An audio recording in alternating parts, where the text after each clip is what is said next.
হায়াতুন নবী, জিন্দা নবী, দু জাহানের বাদশা নবী বলেন, শাবানু শাহরি, শাবান মাসটা হচ্ছে আমার মাস, ওয়া রাজাবু শাহরুল্লাহ, রজব মাসটা হচ্ছে আল্লাহর মাস, ওয়া রমাদুন শাহরি উম্মতি, আর রমজান মাস হচ্ছে আমার উম্মতের মাস। জোরে বলে সুবহানাল্লাহ। ওয়া শাবানুল মুকাফফিরুনা রমাদান মুতাহিরুনা, যে শাবান মাস হচ্ছে গুনাহ মোচনকারী মাস, আর রমজান মাস হচ্ছে বান্দাকে পবিত্র করার মাস।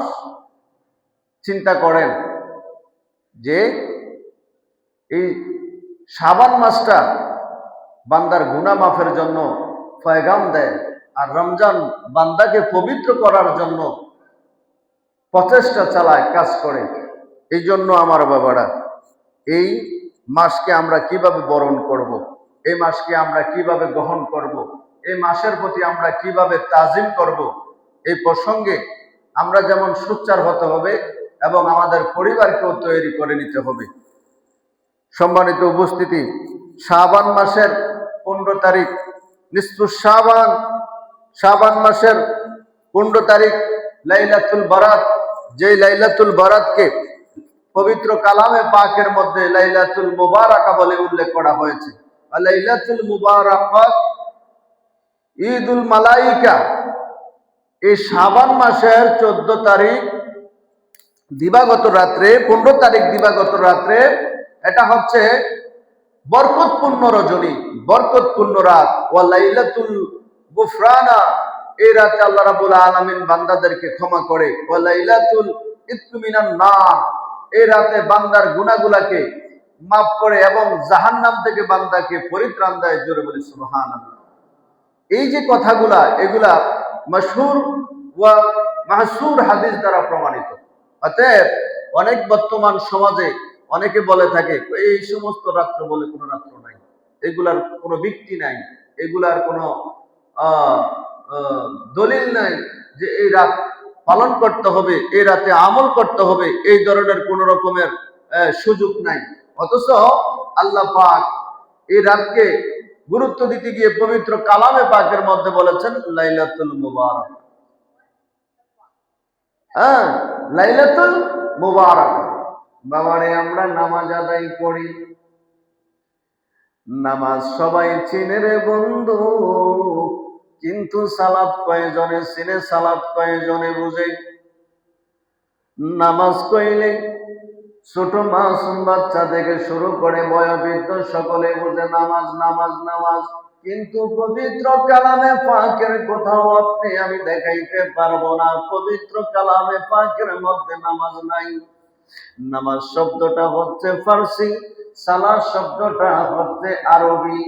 সালাত শব্দটা পবিত্র কালামে পাকের মধ্যে আসে। ঠিক তেমনি করে রোজা কইলে সবাই বোঝে, রোজা কইলে সবাই জানে, সবাই চিনে, কিন্তু পবিত্র কালামে পাকের মধ্যে কোথাও রোজা নাই। আমার আল্লাহ কি বলেছে?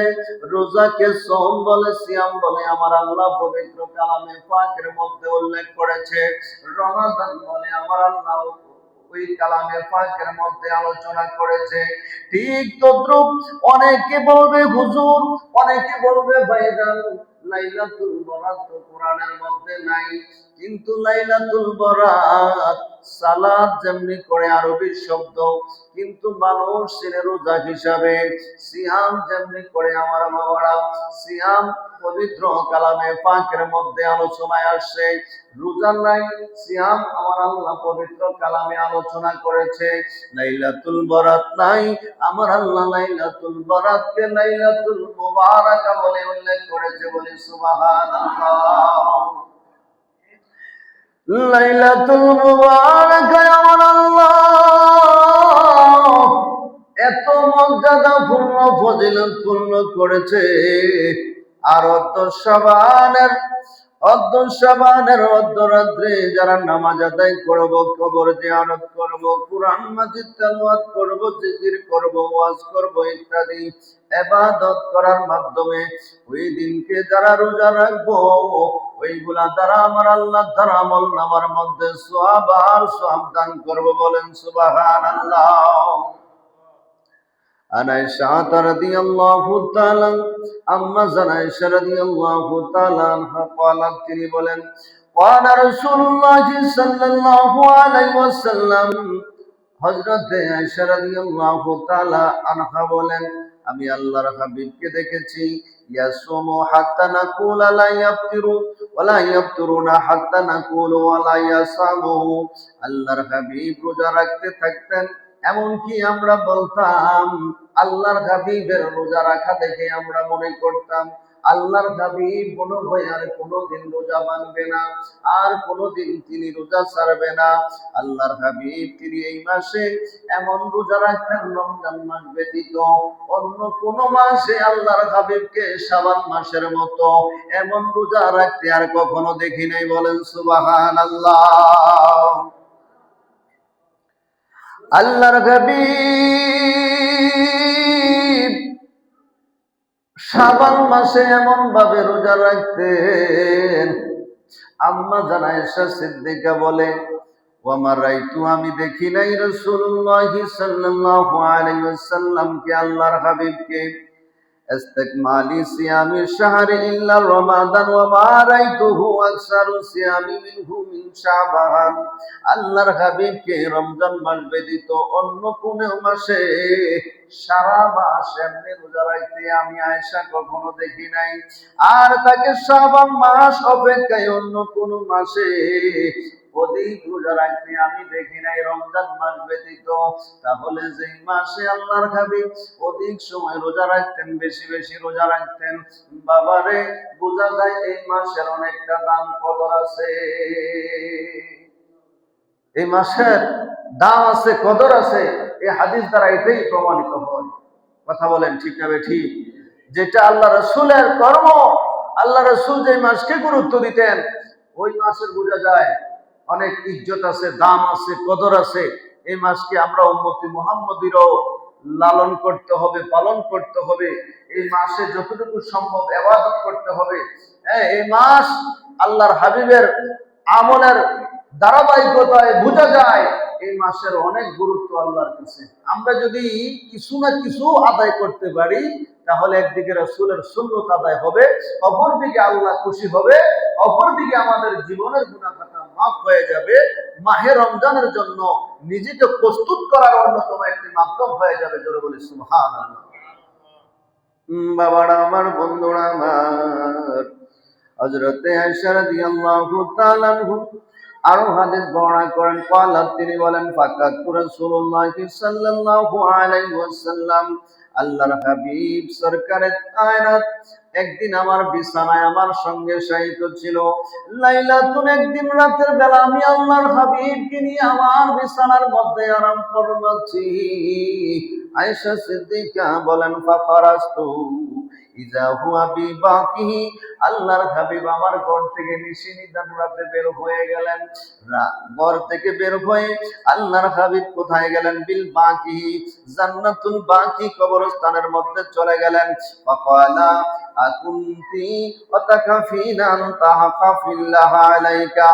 আল্লাহর হাবিব সরকারে দু আলমকে আমি খুঁজতে শুরু করলাম কিন্তু খুঁজে পাইলাম না। অবশেষে জান্নাতুল বাকি শরীফের মধ্যে আমি গেলাম, যাই আমি আল্লাহর হাবিবকে দেখতে পাইলাম।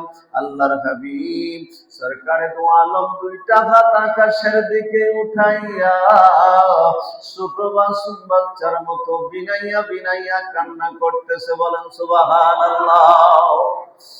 আয়েশা সিদ্দিকা রাদিয়াল্লাহু তাআলা আনহা বলেন আমি আল্লাহর হাবিবের পিছনে দাঁড়াইয়া রইলাম নিজুম চুপ করে।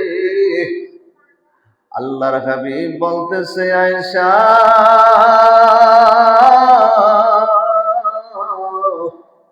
ও আয়েশা তুমি কেন আসছো? আয়েশা সিদ্দিকা চোখের পানি ফালাইয়া কয় নবী গো আমি আপনার পিছনে দাঁড়াই আছি, আপনি কেমনে দেখলেন, কেমনে বুঝলেন? আল্লাহর নবী কই আয়েশা, যারা নবী হয় আল্লাহ তাদেরকে দেখায়। আয়েশা সিদ্দিকা রাদিয়াল্লাহু তাআলা আনহা বলেন, নবী গো, আপনি কেন এই কবরস্থানে নিশিনিদান রাত্রে দাঁড়াইয়া দাঁড়াইয়া কান্না করেন? কারণ কি? আল্লাহর হাবিব কই আয়েশা রে, তুমি কি জানো নি আজকের রজনীটা কোন রজনী? আয়েশা কয়, আল্লাহু ইয়ালামু বিমুরাদিহি, আল্লাহর রাসূল ভালো জানে। আয়েশা রাদিয়াল্লাহু তাআলা কয়, নবী গো, এই রজনীটা কোন রজনী? আল্লাহর হাবিব কয়, আয়েশা, এই রজনীটা হচ্ছে লাইলাতুল বরাত। এই রজনীতে আমার আল্লাহ তার বার্তা বাহককে প্রথম আকাশে প্রেরণ করেন। প্রথম আকাশে এসে ওই বার্তা বাহক প্রতিনিধি ফেরেশতাগণ মানুষকে আহ্বান করতে থাকে, আর ঘুমাইও না রে, কার কি চাহিদা আছে, কার কি চাওয়া পাওয়া আছে, এটা এমন একটা বিশেষ রজনী, তোমরা আল্লাহর কাছে চাও। আজকে আল্লাহর কাছে যাহা চাইবা আমার আল্লাহ তা তোমাদেরকে দিয়ে দিয়ে, বলেন সুবহানাল্লাহ। এটা বিশেষ স্পেশাল একটা রজনী। বান্দা যদি চাইতে পারো, চাওয়ার মতো যদি চাইতে পারো, আল্লাহ দিবে।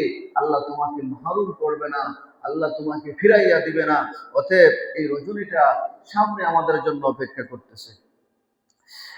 এই জন্য আমার বাবা আয়েশা সিদ্দিকা রাদিয়াল্লাহু তাআলা আনহা তিনি বলেন, নবী গো, এই রজনী আল্লাহর দরবারে এত রহমত বরকতপূর্ণ, এত মর্যাদাপূর্ণ, আমার আল্লাহ এই রজনীতে কেমন সওয়াব বান্দার আমলনামার মধ্যে দান করতে পারে।